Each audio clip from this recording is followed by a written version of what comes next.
Well, it's a sad day. I mean, they've reached into the hearts of the town and they've ripped them out. And this is, of course, a boardroom betrayal of working-class Australia. Nobody should pretend that the governments can intervene and reverse commercial decisions of that kind. In my view, we are facing up to what needs to be done to have a viable business in Newcastle in the future.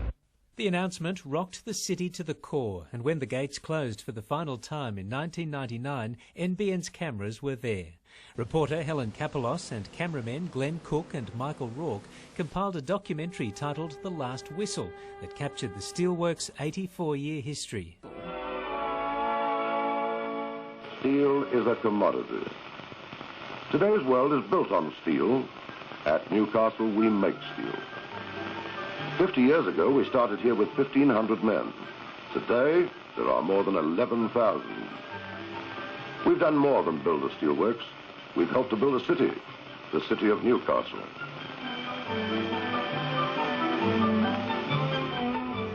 The city of Newcastle was literally built from the windfall of the steelworks, and no one recognises that better than the men and women who worked there.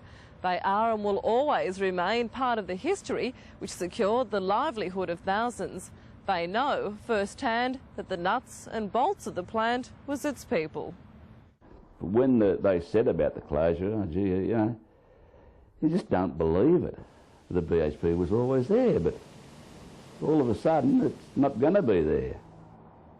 And it's just, to those that have worked there all their life, it doesn't seem right. Aubrey Brooks worked at the steelworks for 38 years, following in the footsteps of his father and grandfather. Saddest day of my life when that place shut, because, Paul, I'm a people person. I still do tours to the BHP muster point, and the people really suffered. At its peak, during the 50s and 60s, the steelworks employed more than 11,000 workers. You only had to have a look on a payday when they knocked off work. Was that many push bikes? It was just unreal. There was hardly a motor cars.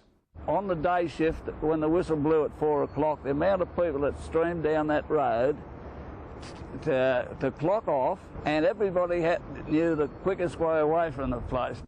And it's really sad because, you know, we don't even get the apprenticeships that we had in those days. You know, the apprenticeships were 5 years long.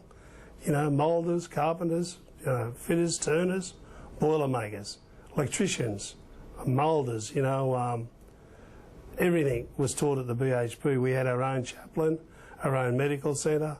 It was a city within a city. They could fix any of your problems in there, personal and all. By the late 90s, only 2,000 workers remained, and the company paid to retrain them in a bid to find new work in other fields.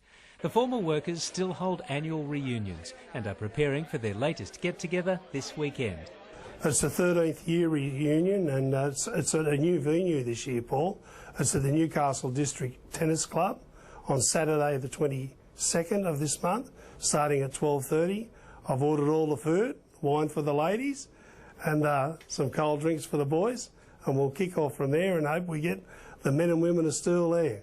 They keep their best, they get their dreams, that's why we stand on holy ground.